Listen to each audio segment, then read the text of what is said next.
Let me spend just a few minutes talking about the situation in the world right now, because the last couple of days have been dramatic. Now, there is no guarantee that we avoid catastrophe because the world's not well led, and the world is in a very unstable situation because of all the things that we've been discussing. Of course, the climate crisis, all of the upheavals in the world economy, even aside from the interventions of leaders choosing wrong things, just the technological upheavals are astounding, and you know that better than I. So this is something quite dramatic. But another thing that's very dramatic is the geopolitical changes that are underway. They are remarkable. They're very dangerous, but on the whole, not bad, actually. What's happening is that a familiar world led, so-called, by the United States and Europe is no longer led by the United States and Europe. It was presumptuous to be led by the United States and Europe to begin with. It's actually the end of a very long cycle that dates back to 1492 and onward, because it started with a voyage that was a little bit went awry and changed the world fundamentally. And they say that, how do you know that Christopher Columbus was an economist, by the way? He didn't know where he was going. He didn't know where he was when he got there, and it was all on a government grant. So this is par for the course. But the world became a European-led world with a lot of cruelty and a lot of inequality and a lot of domination, and with a lot of remarkable technological development that came along with it, but that was utilized as a form of power and oppression as well. And the United States dominated the world for about a half a century after 1945. Now we're in a very different world. And the voices of other parts of the world are really important and growing, and that means that in the media and in the political life in the Western world, there's a lot more anxiety, actually, than there is in China, for example, or in India, where it's not pessimistic. It's not feeling that the world's falling apart. It's feeling that the world is changing in the right direction, actually. And I would say if you look at opinion surveys in Africa, there's a tremendous amount of optimism, actually. Africa is the most optimistic single continent in the world, if you look at opinion surveys. So the world's changing, and it leads to a lot of anxiety, and the anxiety is highest in the United States because nobody likes to be pushed off the perch. But the fact of the matter is the world's becoming a lot more interesting, diverse, interconnected. You're a very diverse group, but not quite diverse enough. Are there any Chinese faces here? No. We have somebody from Hong Kong. Okay, good. Hong Kong, we were just there. It's wonderful. And India? Yes. Great, okay. So between the two, you're 40% of the world population, but not exactly 40% of this room. So it's just to say, we don't have to have complete demographic equality, but you're a very diverse group, which is extremely important, very important. And the world's even more diverse, if I could put it that way, so we need to strive for that. And viewed in that perspective, my own view is, I'll say a grim statement and then an optimistic statement. If we don't blow things up, which is possible, then things are going to be okay. And By that I mean the world that is taking shape will be more equal, more open, actually benefiting from a lot of the breakthroughs in technology. The real worry I have is just disaster in the short term, because my country is the worst led that it's ever been, and our political system has collapsed.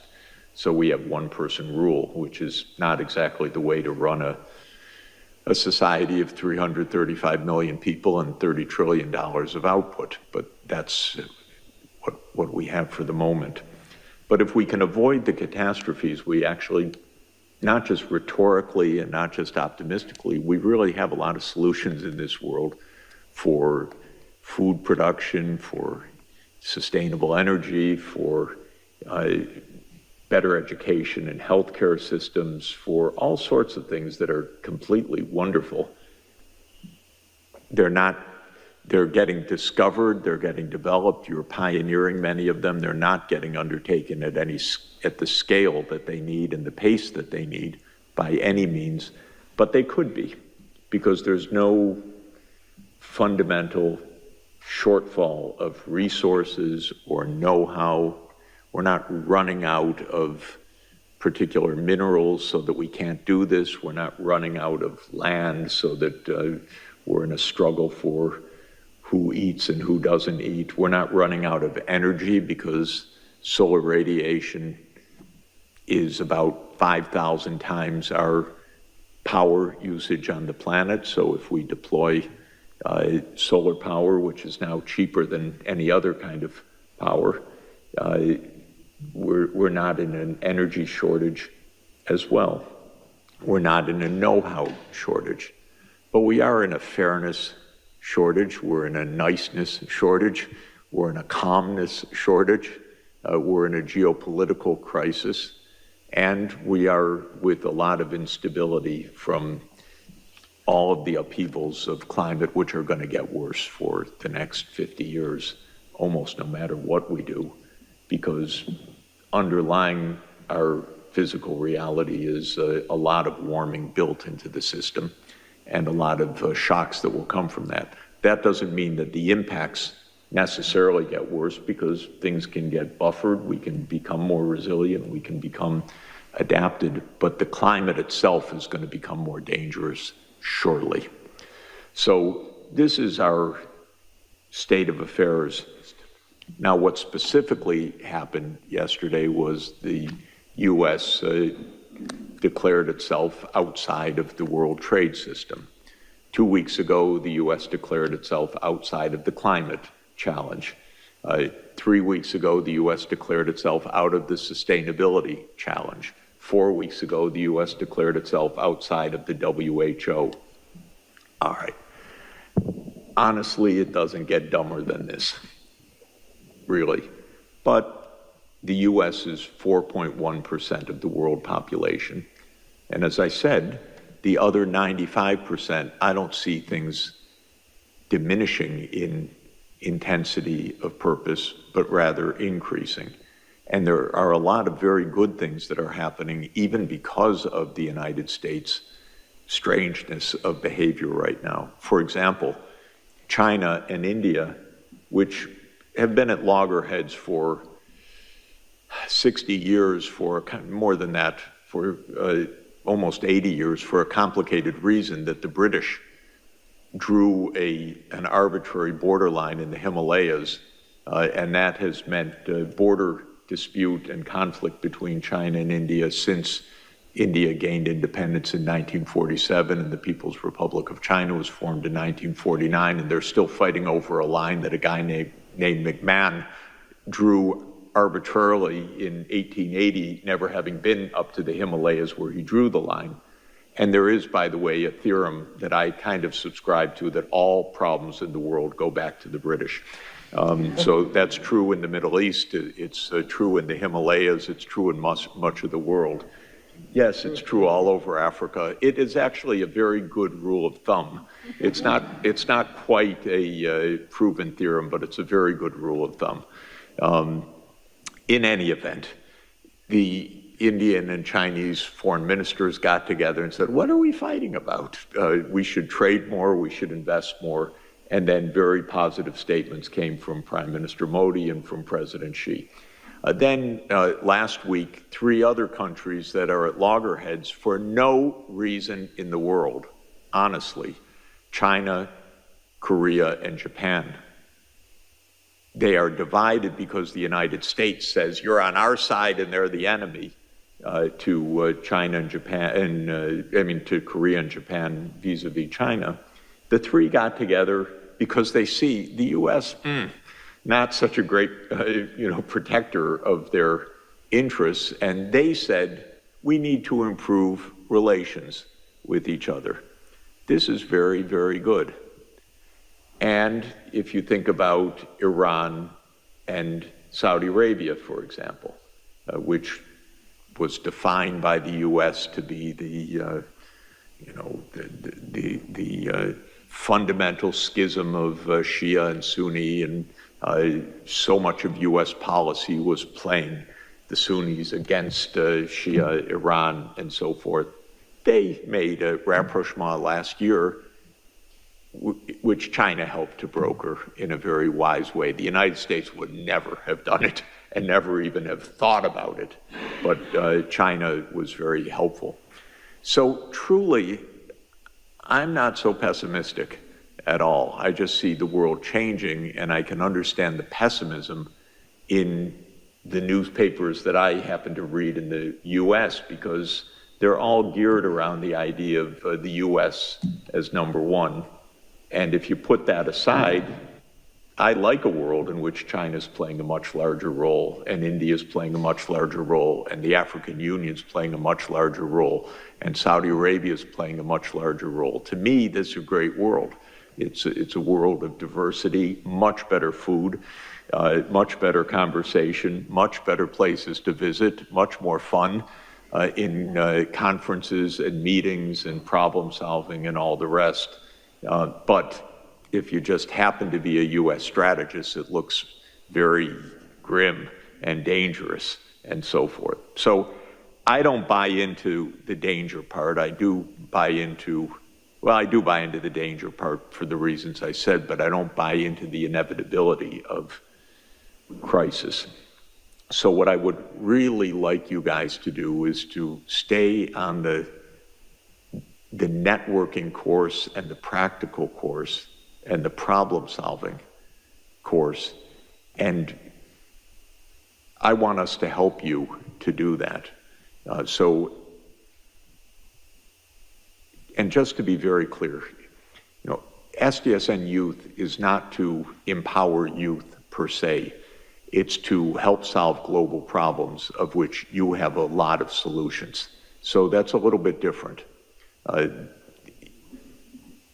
We have a little more access than you do to some places, being older and gray hair, but you know how to fix our phones and computers a lot better than we do, and what's going on with the latest apps and how to use them and so forth. And that's actually unique knowledge in our world right now.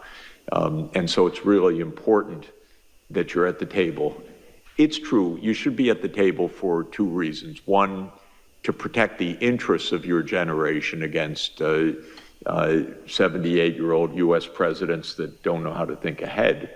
So that's true, but I don't think that's the main reason you should be at the table. The main reason you should be at the table is you can help move this agenda forward in a very significant way. So I had good experience when I was young. Luckily thrust into places where I could do something at an early stage of my career. And thank God it worked, because otherwise that would have been the end of it. But in any event, you can do a lot. But I also know we can help you too, because you learn a lot actually along the way as well. Every day I learn something that I say, I cannot believe I didn't know that for the last 50 years of trying to know what I know. and pretty fundamental stuff every day, which is weird to me, actually, because by now it should be kind of rote, but it's not rote at all. There's just so much to learn.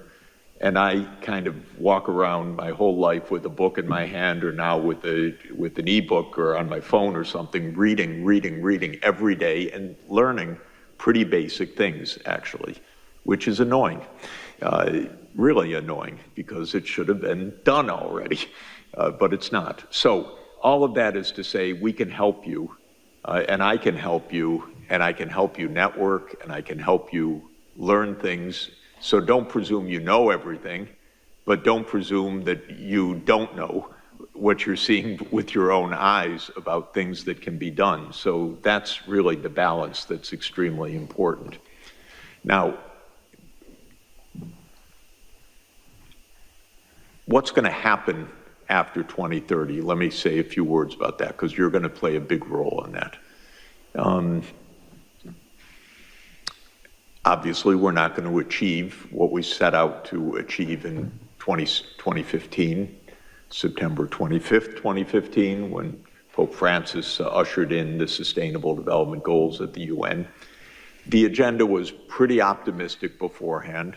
At the time, it was very stretched goals. It would have required a lot of capacity and working together to make them happen.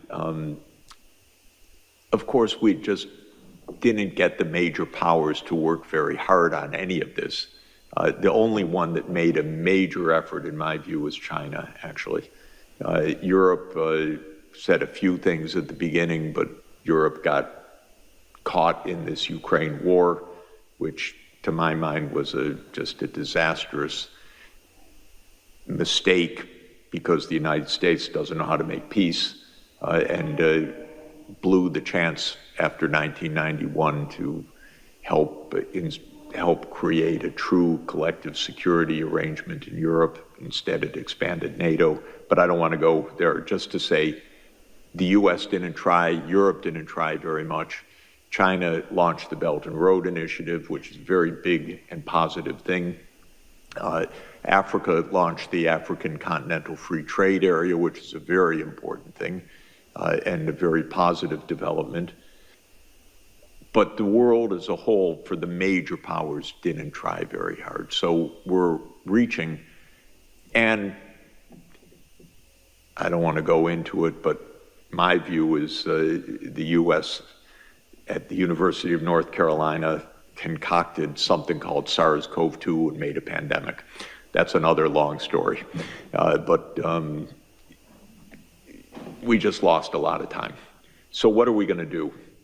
My hope, personally, and this is something we can discuss longer, is that we continue under the framework of the Sustainable Development Goals.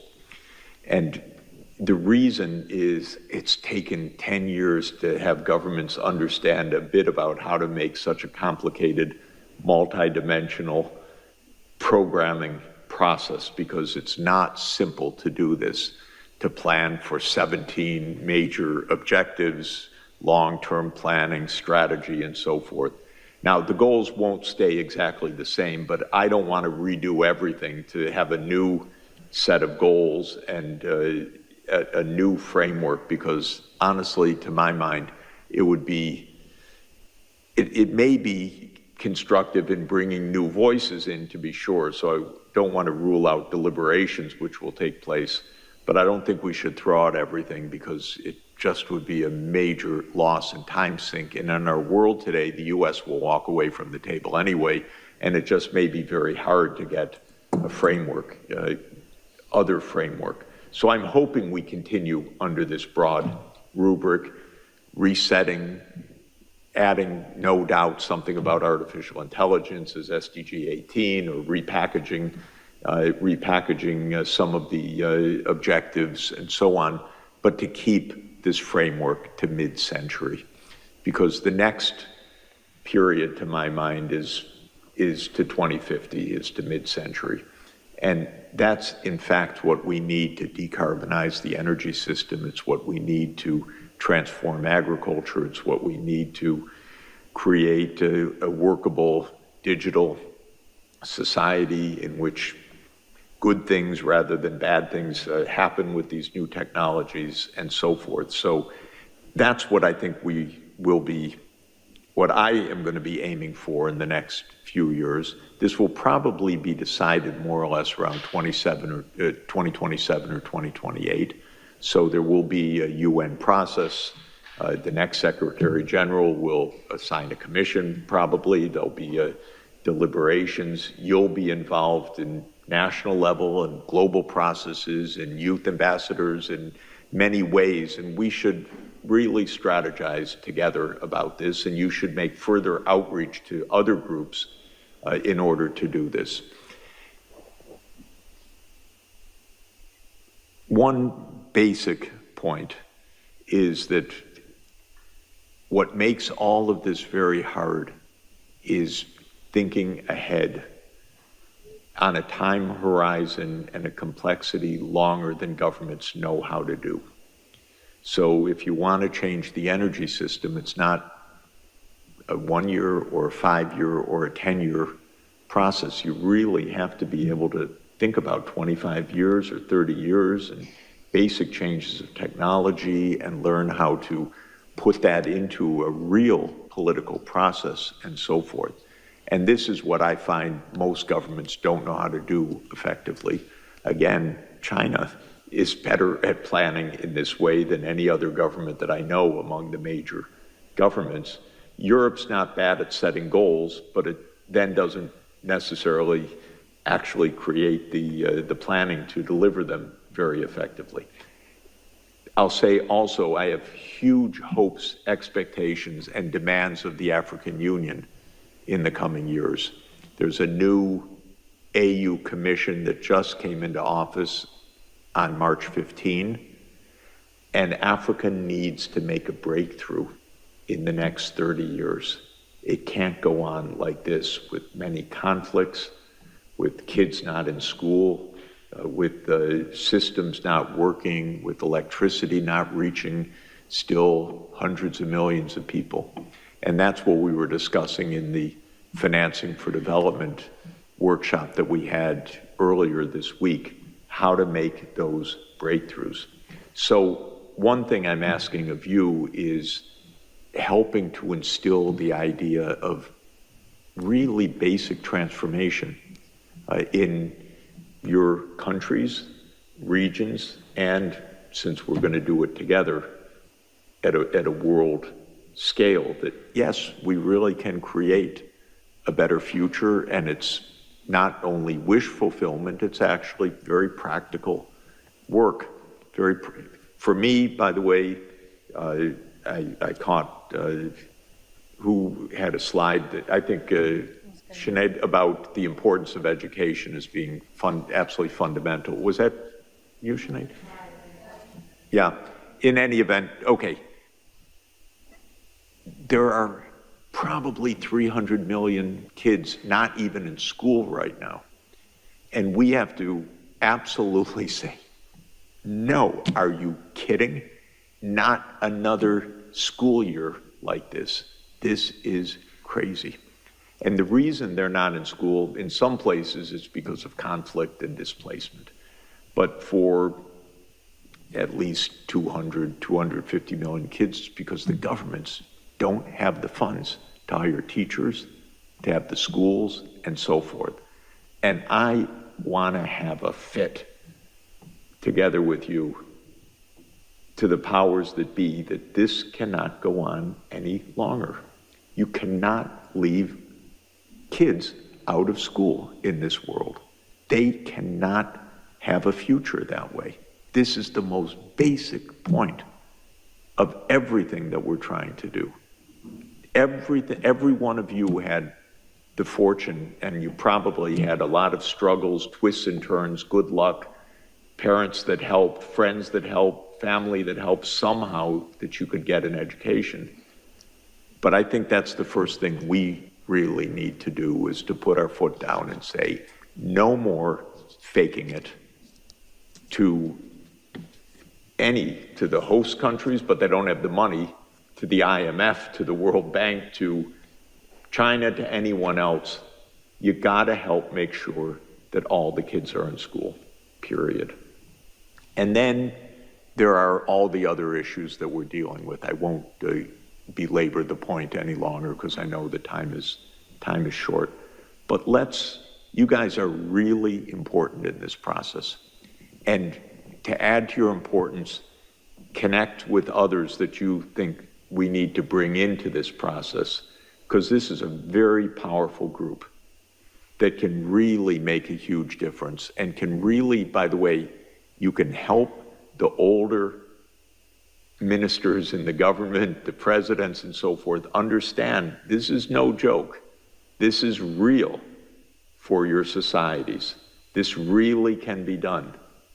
You can tell them Professor Sachs said so, and that they got to get on with it, and that we're here to help, and we're going to get the financing that they need. We really are going to get the financing that governments need, but you need to help lay out the plans, the ideas, very operational, the wonderful things that can be done, and really inspire your countries and your friends and the businesses you're dealing with, and think very, very big. And let's plan to meet every few weeks to keep that